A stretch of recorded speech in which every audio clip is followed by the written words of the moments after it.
जैन साथियों, आज हम बात करेंगे कि बिहार एसटीटी में आपका सब्जेक्ट कॉम्बिनेशन क्या होगा और बिहार एसटीटी की तैयारी कैसे करेंगे। देखिए, इसमें सबसे बड़ा प्रॉब्लम यह है कि आपका सब्जेक्ट कॉम्बिनेशन का पिछले बार बहुत सारे स्टूडेंट ऐसा हुआ कि वो एसटीटी में किसी और सब्जेक्ट से पास कर गया था, लेकिन बीपीएससी में वो पेपर नहीं दे पाया था। किसके कारण से? तो मात्र सब्जेक्ट कॉम्बिनेशन के कारण से। खास करके वो गलती हुआ था साइंस में, खास करके जो साइंस से ऑनर्स किए हैं, वो फिजिक्स केमिस्ट्री बायो किसी से ऑनर्स किए, तो उसमें आपको ज़्यादा गलती किया था स्टूडेंट ने। क्योंकि देखिए, बीपीएससी कह दिया है कि जो भी स्टूडेंट वो चाहे वो फिजिक्स, चाहे वो केमिस्ट्री और चाहे वो ये मैथ से ऑनर्स किया है, तो वो बीपीएससी के एग्ज़ाम मैथ से ही देंगे। लेकिन बहुत सारे स्टूडेंट ऐसे किया था कि वो फिजिक्स से ऑनर्स किया है, तो फिजिक्स से एसटीटी पास हो गया था, केमिस्ट्री से एसटीटी पास हो गया था। तो इस केस में ऐसा हुआ कि बीपीएससी का फॉर्म ये अप्लाई नहीं कर पाया। तो चलिए अब आपको बताते हैं पूरी डिटेल से कि आपका सब्जेक्ट कॉम्बिनेशन क्या होगा। ठीक है, अब देखिए, आप ध्यान दीजिएगा, जो भी स्टूडेंट फिजिक्स केमिस्ट्री या मैथ से ऑनर्स किए हैं, ध्यान दीजिए, जो भी स्टूडेंट फिजिक्स केमिस्ट्री या मैथ से ऑनर्स किए हैं, इस तीनों विषय में किसी विषय से ऑनर्स किए हैं, तो आप क्लास 9-10 में यानी पेपर 1 में, एसटीटी के पेपर 1 में आप मैथ सब्जेक्ट से ही पास करेंगे, यानी मैथ सब्जेक्ट ही रखेंगे। पेपर 1 आप मैथ सब्जेक्ट ही रखेंगे, तब तो आप एसटीटी मैथ से पास होंगे, तो बीपीएससी का पेपर आप मैथ से दे पाएंगे। क्योंकि बीपीएससी ने कह दिया है कि जो भी स्टूडेंट फिजिक्स केमिस्ट्री या मैथ से ऑनर्स किया है, वो स्टूडेंट मैथ से ही रखेंगे। ऐसा नहीं है कि आप फिजिक्स ऑनर्स किए तो फिजिक्स सब्जेक्ट रखेंगे, ऐसा नहीं किया है बीपीएससी ने। ठीक है, इसीलिए आपको बहुत सारे स्टूडेंट पिछले बार का गलती हुआ था, तो इस बात को आप ध्यान रखिए। ठीक है, इस बात को ध्यान रखिए, यदि आप फिजिक्स या केमिस्ट्री किसी से ऑनर्स किए हैं, तो आपको मैथ सब्जेक्ट ही रखना होगा आपका पेपर 1 में, यानी क्लास 9-10 में। ठीक है, क्लास 9-10 में। तो ये बात हुआ आपका मैथ का। अब देखिए, फिर कहेंगे सर साइंस कौन रखेगा? तो साइंस रखेंगे जो बायो से ऑनर्स किए हैं। ध्यान दीजिए, जो बायो से, यानी देखिए, बायो में भी बहुत पार्ट होता है, जैसे जूलॉजी होता है, बॉटनी होता है। तो जो भी स्टूडेंट जूलॉजी या बॉटनी से ऑनर्स किया है, वो स्टूडेंट क्लास 9 to 10 में यानी पेपर 1 में, एसटीटी पेपर 1 में आप साइंस सब्जेक्ट रखेंगे। तो साइंस कौन रख सकता है? तो केवल बायो से जो ऑनर्स किया है वही साइंस रख सकता है। बाकी जो मैथ फिजिक्स केमिस्ट्री वाले हैं, उसको मैथ ही रखना होगा। तो साइंस कौन रखेंगे? तो बायो से जो ऑनर्स किया है वो साइंस रखेंगे क्लास 9-10 में, यानी एसटीटी के पेपर 1 में। अब बात करें हम पेपर 2 में। देखिए, पेपर 2 जैसे आपका होता है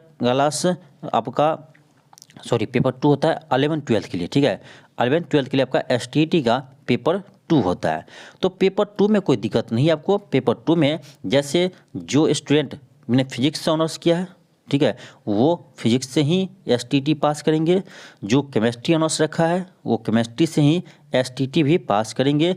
और जो बायो रखे हैं यानी बॉटनी रखे हैं, तो वो बॉटनी से ही पास करेंगे आपका, यानी एसटीटी 11-12 के लिए। ठीक है, 11-12 के लिए। तो वहाँ पर आपको दिक्कत नहीं है। दिक्कत कहाँ था? तो दिक्कत था आपको 9-10 के एसटीटी के पेपर 1 में। ठीक है, एसटीटी के पेपर 1 में। तो आई होप आप लोग को समझ में आ गया होगा कि आपको कौन सा सब्जेक्ट रखना है। ठीक है, यहाँ आप गलती कीजिएगा तो आप बीपीएससी के एग्जाम अगला नहीं दे पाएंगे। इसीलिए आप जब एसटीटी फॉर्म भर रहे हैं तो आप ध्यान से भरिएगा। ठीक है, ध्यान से भरिएगा। तो ये हुआ बात आपका साइंस का। अब हम बात करेंगे सामाजिक विज्ञान यानी एसएसटी का। ठीक है, तो एसएसटी में आपको कोई दिक्कत नहीं है, क्योंकि इसमें आपको तीनों विषय यानी चारों जो भी विषय सभी विषय रहता है, तो उसमें आपको दिक्कत नहीं है। सामाजिक विज्ञान आपका इसमें कोई दिक्कत नहीं है।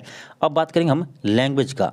जैसे लैंग्वेज का है, तो लैंग्वेज में भी कोई दिक्कत नहीं है। यदि आप हिंदी से ऑनर्स किए हैं, तो आप हिंदी से ऑनर्स यदि किए हैं, तो आप हिंदी एसटीटी पेपर भी आप हिंदी से ही पास करेंगे।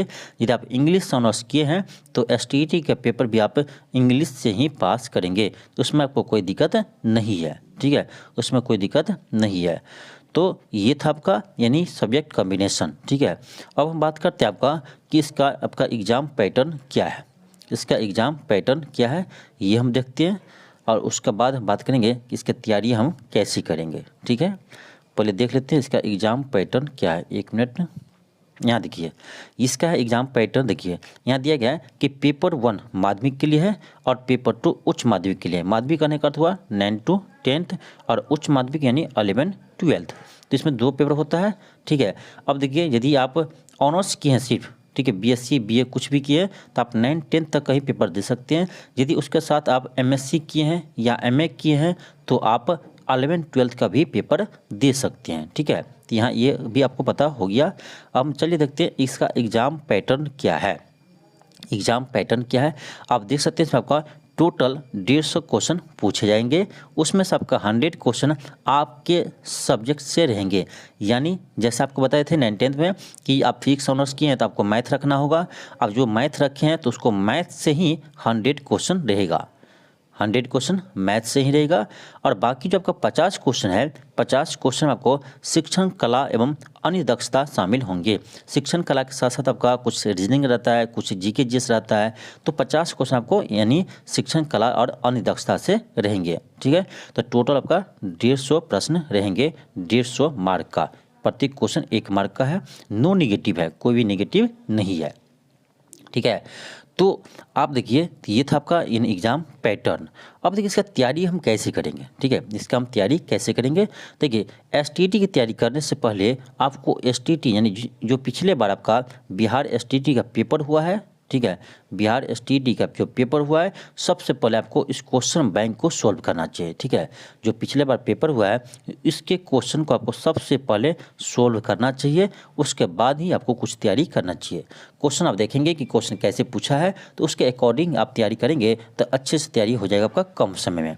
एक चीज़ और बात है आपका कि जो पिछले बार एसटीटी का पेपर हुआ था, एसटीटी का जो पिछले बार आपका पेपर हुआ था उसमें आपका सभी विषय में क्वेश्चन इजी पूछा गया था। मॉडरेट भी हम नहीं कर सकते हैं, क्वेश्चन बहुत ही इजी पूछा गया था। तो ये आप मत समझिएगा कि इस बार भी क्वेश्चन इजी पूछा जाएगा। देखिए पिछले बार आपको समय नहीं दिया था, एसटीटी में आपको यानी फॉर्म अप्लाई हुआ उसके 5 दिन के बाद ही आपका एग्ज़ाम स्टार्ट हो गया, टाइम नहीं दिया था। लेकिन इसमें क्या है इस बार, तो इस बार अभी तक आपका इसका एग्ज़ाम डेट घोषित नहीं हुआ है। इसका मतलब आपको समय देगा, जब समय आपको देगा तो पेपर इतना इजी नहीं पूछेगा, इस बात को भी आप ध्यान रखिएगा, ठीक है। तो पेपर आपका इजी नहीं आएगा तो आपको पढ़ना तो होगा ही। आप मान लीजिए कोई सोच कर बैठा है कि पिछले बार बहुत इजी क्वेश्चन आया था, इस बार भी इजी क्वेश्चन आएगा, तो वही आपका हो सकता है उसका रिजल्ट न हो। मान लीजिए पेपर हार्ड आ जाए। पिछले बार इजी क्वेश्चन आने का कारण एक ही कारण है क्योंकि आपको पढ़ने का समय नहीं दिया, ठीक है। फॉर्म अप्लाई हुआ उसका तुरंत बाद आपका एग्ज़ाम हो गया तो समय आपको नहीं दिया, इसीलिए पेपर आपको इजी आया था। लेकिन इस बार आपको समय दिया है, अभी तक आपको एग्ज़ाम डेट घोषित नहीं किया है तो समय तो आपको दिया है। जब समय दिया है आपको तो आपका पेपर इजी नहीं पूछा जाएगा, इजी पेपर इस बार नहीं रहेगा, इस बात को आपको ध्यान रखना है। लेकिन फिर भी आपको इस बार का जो पेपर हुआ था पिछले बार उस पेपर को आपको पहले बनाना चाहिए। जैसे किसी का मैथ सब्जेक्ट है, ठीक है, वो मैथ से एग्ज़ाम देंगे एसटीटी का, तो आप क्या कीजिए मैथ्स का जितने भी शिफ्ट का क्वेश्चन हुआ था एग्ज़ाम हुआ था सभी शिफ्ट का आपका मैथ्स के क्वेश्चन को हल कीजिए, ठीक है, मैथ के क्वेश्चन को हल कीजिए। ऐसे आपको हम नेक्स्ट वीडियो में आज ही आपको नेक्स्ट वीडियो में हम आपको जितने भी मैथ्स का क्वेश्चन पूछा गया इस बार एसटीटी में सभी क्वेश्चन को फुल क्वेश्चन को यानी 150 क्वेश्चन को हम हल करवाएंगे, ठीक है, आज ही करवाएंगे। तो आज ही आप इस चैनल से जुड़ जाइए, आपको एसटीटी का पूरी तैयारी हो जाएगा, ठीक है। जो भी विषय आपका, चाहे वो मैथ हो, चाहे आपका साइंस हो, चाहे वो आपका ये एसएसटी हो, चाहे लैंग्वेज हो, सभी विषय को आपको करवाएंगे। लेकिन आज जो हम शुरू करेंगे आपको हम मैथ से करेंगे, ठीक है। तो आज हम मैथ्स का पेपर आपका 9-10th में जितने भी आपका पेपर हुआ था सभी पेपर को हल करवाएंगे। तो आप इस चैनल से अभी जुड़ जाइए, आपको एसटीटी का पूरी हम तैयारी करवा देंगे, ठीक है। देखिए तो आपको 9-10th में शायद 2 पेपर हुआ था, यानी 2 दिन हुआ था, दोनों पेपर को हम हल करवा देंगे। उसके बाद हम एसएसटी का भी करवाएंगे, फिर ये आपका समाप्त हो जाएगा, जितने भी क्वेश्चन बैंक है ये समाप्त हो जाएगा। तो उसके बाद आपको हम जो प्रैक्टिस सेट है उसको हम करवाएंगे, ठीक है, प्रैक्टिस सेट करवाएंगे। तो आप इस चैनल से जुड़ जाइए, आपको पूरे हम एसटीटी के तैयारी करवा देंगे। उसके बाद फिर आपका जो बीपीएससी टीआरई 3.0 आएंगे, टीआरई 3.0 आएंगे, उसका भी तैयारी अभी से स्टार्ट करवा देंगे। एसटीटी आपको जैसे ही होगा समाप्त होगा उसके बाद हम बीपीएससी टीआरई 3.0 के लिए भी क्लास स्टार्ट कर देंगे, ठीक है। तो आप लोग इस चैनल से जुड़ जाइए। चलिए मिलते हैं आपको नेक्स्ट वीडियो में। आज के लिए इतना ही। थैंक यू, धन्यवाद।